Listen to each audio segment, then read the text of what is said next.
Olá, meu nome é Rafael Beltrão, do Cálculo Jurídico. Hoje eu vou te mostrar uma ação que você pode ter aí no seu escritório, que muita gente tem direito e ela é relativamente simples de atuar. É uma ação de repetição de indébito de taxas bancárias ilegalmente cobradas. O que é isso?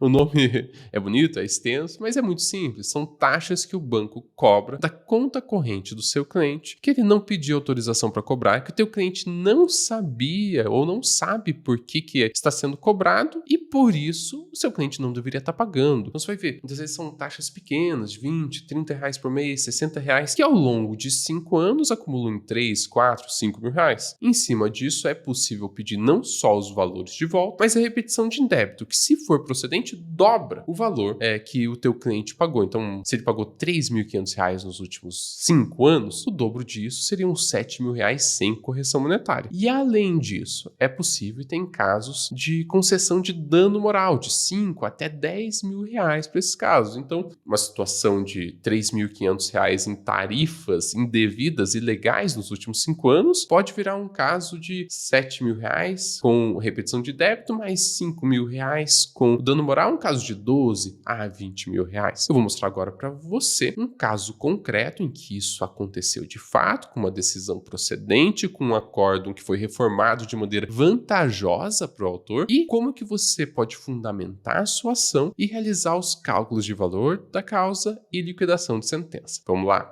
Tudo isso através de um caso concreto. Então, eu estou com um documento aqui que eu preparei para analisar o caso concreto junto contigo. Aqui eu peguei a petição inicial, sentença, acórdão em uma planilha com as taxas bancárias pagas de um caso real que foi procedente no final. E o primeiro ponto que eu vou mostrar para você é o que é o caso, qual que foi a fundamentação e a narrativa fática, para você entender mais ou menos qual que é o perfil do cliente que tem direito. Então, nesse caso aqui, o cliente, a parte autora, ela tinha descontos acontecendo na conta corrente que ela não sabia o que era. Então, poxa lá, tinha extrato mês, uma conta que era extrato mês e uma taxa. Daí tinha outra que era ence, lime, crédito e uma taxa. Extrato, movimento e uma taxa. Então, várias taxas sendo cobradas, sendo que ela não autorizou o desconto, não autorizou que essas taxas estivessem ali, que esse serviço estivesse ali. Então, não só tinha uma taxa, mas tinha o não reconhecimento dessas taxas e desse serviço contratado. Com isso, então, tendo as taxas e a parte autora não reconhecendo, não tendo nenhum contrato assinado para que essas taxas efetivamente fossem cobradas, a parte autora tentou uma solução amigável. O que é uma solução amigável? Mandar um e-mail para o gerente, olha, tá vendo as taxas aqui dos últimos 3 anos, 5 anos? Eu não sei o que elas são. Acabei de ver, estava analisando meu histórico de meus extratos bancários aqui, eu não sei o que elas são. Você pode me informar o que elas são? Você pode me passar o contrato de que eu assinei isso? Onde que está que eu ia pagar essas taxas? E, por favor, se não tiver isso, realizar a devolução desses valores? Então, existe essa tentativa, antes de judicializar, essa tentativa de resolução amigável, mas que a gente sabe, conversar com um banco é difícil, normalmente não dá em nada. E nesse caso, não deu em nada. Com isso, com esses fatos, então, taxas não contratadas, então taxas ilegalmente cobradas, mas uma tentativa amigável sem êxito, a ação foi fundamentada. Ela foi fundamentada primeiro na teoria do desvio produtivo do consumidor, que é, poxa, o consumidor está gastando um tempão para tentar resolver um problema que foi criado por uma má prestação de serviço. E todo esse tempo que ele gasta,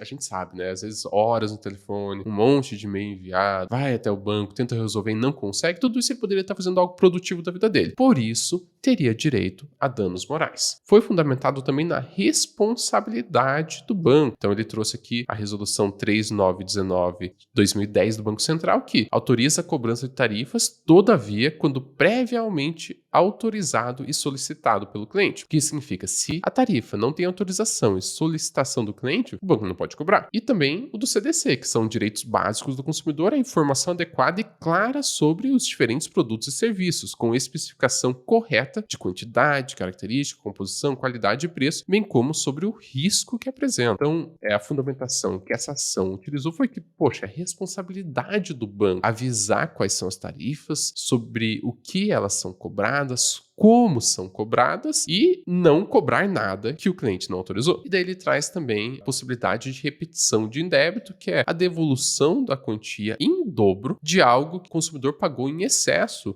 que não deveria ter sido pago, acrescido de correção monetária e juros legais. Com isso, então, bom, pera aí, imagino que você já consiga enquadrar alguma possibilidade de uma nova ação para o teu escritório, só com essa fundamentação que eu te passei, ou consegue pensar, poxa, se eu tenho, sei lá, 10, 20, 100 clientes aqui no meu escritório, quantos deles tem conta em banco? Será que dos 100 clientes, 50% não tem tarifas sendo pagas de forma ilegal? Só com isso você tem munição para talvez fazer um pente fino aí na carteira do teu escritório e conseguir levantar várias dessas ações de cobrança ilegal de tarifa. Perfeito. Achou os clientes que você já tem ou adicionou isso como uma possibilidade de um direito que teu cliente tem no momento que ele te procura para qualquer tipo de ação. Qual que é o próximo passo que você precisa fazer para de fato entrar com essa ação? É realizar, primeiro, solicitar o extrato do banco. Você vai precisar saber quais eram as tarifas e o valor dessas tarifas e quando que essas tarifas foram cobradas. E segundo, realizar o cálculo atualizado do valor dessas tarifas com a repetição de indébito para estimar o valor da causa. Nesse momento, agora, eu vou mostrar para você como que você pode fazer isso no cálculo jurídico. Você vai ver que é muito simples. Ele é um software de cálculos para advogados que permite você fazer cálculos de maneira muito rápida e simples. Então, eu vou abrir o cálculo jurídico. Eu já estou no cliente aqui, eu vou criar um novo cálculo. Esse é um cálculo de atualização de débito, tem todos esses, mas eu quero agora uma atualização de débitos judiciais. Vou colocar aqui, ó, repetição de indébito bancário. O termo final é a data que você está fazendo o valor da causa. Vou supor que isso aqui foi feito lá em 2019, seria 5/5/2019. O índice de correção monetária, que depende do tribunal. Se eu tivesse em São Paulo, seria o Tribunal de Justiça de São Paulo. E gerar cálculo. Ele vai gerar uma aba para você preencher os débitos e créditos do processo. Nesse caso, eu tenho as tarifas bancárias foram cobradas aqui, eu vou simplesmente importar, posso dar um Ctrl C aqui e realizar a importação de débito colando. Colei, ele já trouxe tudo devidamente categorizado aqui, eu vou salvar. Além disso, eu quero a cobrança em dobro. Eu quero identificar essa cobrança em dobro falando, olha, tem uma parte que é o principal, que é a taxa que ele pagou, e tem uma outra parte que eu estou cobrando na ação, compondo o valor da causa, que é a repetição de indébito. E eu vou colocar aqui, repetição de indébito. Colar aqui. Sim, eu tenho dessa planilha com todas as taxas, eu vou identificar que eu tenho tanto o valor da taxa quanto o valor da repetição de indébito no valor da causa. Eu volto lá para o cálculo jurídico, coloco importar dados e adiciono, salvar. Pronto, aqui eu já estou com um cálculo com todos os valores devidamente preenchidos. Aqui eu poderia mexer no valor específico, se fosse o caso. Não é o caso. Aqui todas as parcelas vão ser atualizadas da mesma forma. Eu clico em resultado e tenho o valor tanto do principal quanto com a repetição de indébito corrigido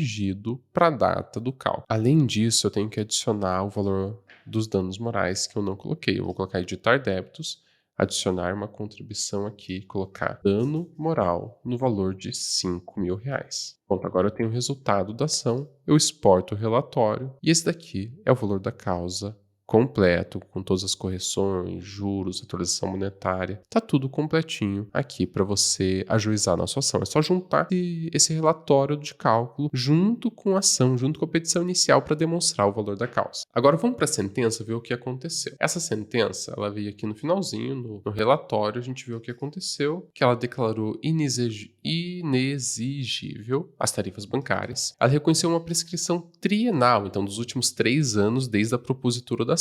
O que era 3 anos para trás não era devido ao autor. Ela condenou o réu a restituir os valores pagos pelas tarifas em dobro. Então aqui, ó, condena o réu a restituir os valores relativos à tarifa que foram debitados em sua conta corrente, não atingidos pela prescrição, que foi prescrito, não precisa o réu devolver, o que faz sentido, né? Indicados na planilha que consta a inicial, por isso que é importante você discriminar, colocar num cálculo para demonstrar o que você está pedindo, não se, eu quero que devolva as tarifas. Não, demonstre o que você está pedindo, assim como os que eventualmente tenham ocorrido no curso da lide. Então, não é só antes da lide, mas depois também. Então, significa que se você está na sentença e depois que você protocolou a petição inicial tiver mais taxas administrativas, você pode pedir, colocar elas no cálculo também e pedir a restituição em dobro, com juros de 1% ao mês e correção monetária pelo INPC de cada desembolso, então do jeito que você calculou lá no valor da causa, e julgou improcedente os danos morais. Mas o processo não acabou por aí, não. Nesse julgamento improcedente de danos morais, a parte autora, o advogado da parte autora, entrou com um recurso falando, peraí, como assim não tem danos morais? Juntou decisão que embasa os danos morais em acórdão, em recurso, essa decisão foi reformada. É o acórdão que está aqui. Ele traz uma decisão. A jurisprudência do STJ tem reconhecido a possibilidade de condenação da instituição financeira ao pagamento de indenização por dano moral quando descontados os valores da conta bancária do consumidor sem amparo contratual e legal. Então, ótimo, que bom que teve um recurso, porque esse recurso foi procedente. Em consequência desse recurso, o acórdão reformou a sentença para danos morais no valor de R$5.000, corrigidos pelo IPCA, com juros de 1% ao mês desde a citação desses danos morais e mantido os demais termos da decisão. Além disso, teve a condenação em 15% e honorários advocatícios. E como que você vai fazer agora para liquidar essa ação? É bem simples. Como você já tem o cálculo inicial lá do valor da causa pronto, você pode substituir ele, duplicar ele e atualizar aquele cálculo. Então você vem aqui no cálculo que já estava pronto, edita as configurações e vê se tem algum ajuste a ser feito. Primeiro, o termo final não é mais a data da propositura da ação. O termo final é a data que você está fazendo o cálculo da liquidação. Vamos supor que seja 5 de maio de 2022. Você vê se o índice que você colocou lá no começo é o mesmo índice que foi deferido. A gente já sabe que não. O índice foi trocado para o IPCA. Então você atualiza para o IPCA. Vê se os juros estão corretos, juros de 1% ao mês desde o vencimento da obrigação. É isso mesmo, com exceção dos danos morais que você altera depois. E adiciona os honorários de sucumbência, que foi no valor de 15%.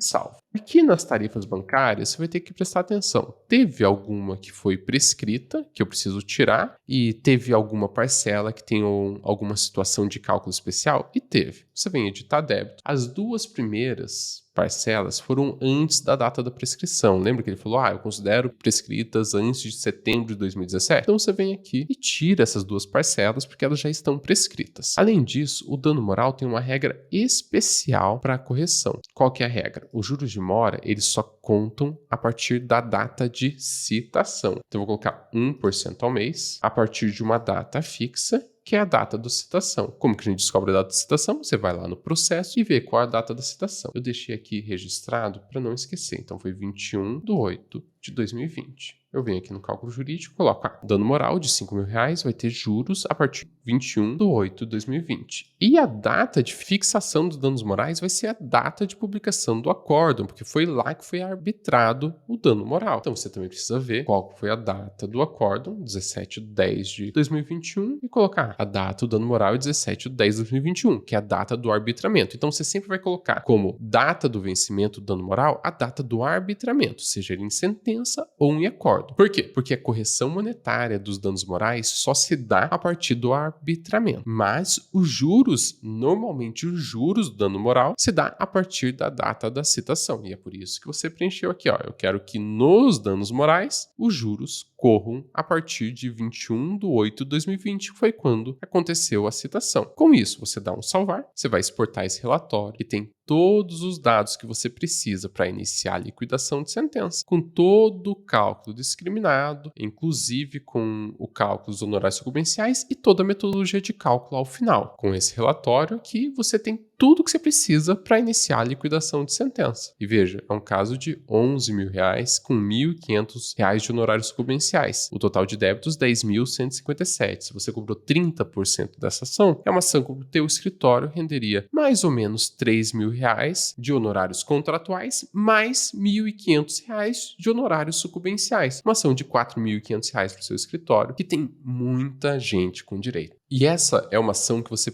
pode colocar no seu escritório, seja para atrair clientes diretamente para ela, ou pode ser uma ação que você utilize na sua estratégia para atrair clientes novos, mostrar, olha, nós temos essa ação, ajuizar essa ação para ele, mostrar o seu serviço, encantar esse cliente para conquistar para outras ações que você tenha no seu repertório jurídico, na sua carteira de serviços da sua advocacia. Espero que você use muito bem essa ação dentro do seu escritório e comenta para mim aqui embaixo qual outra ação, caso jurídico você quer ver eu mostrando aqui no YouTube do Cálculo Jurídico. Obrigado, abraço, até mais.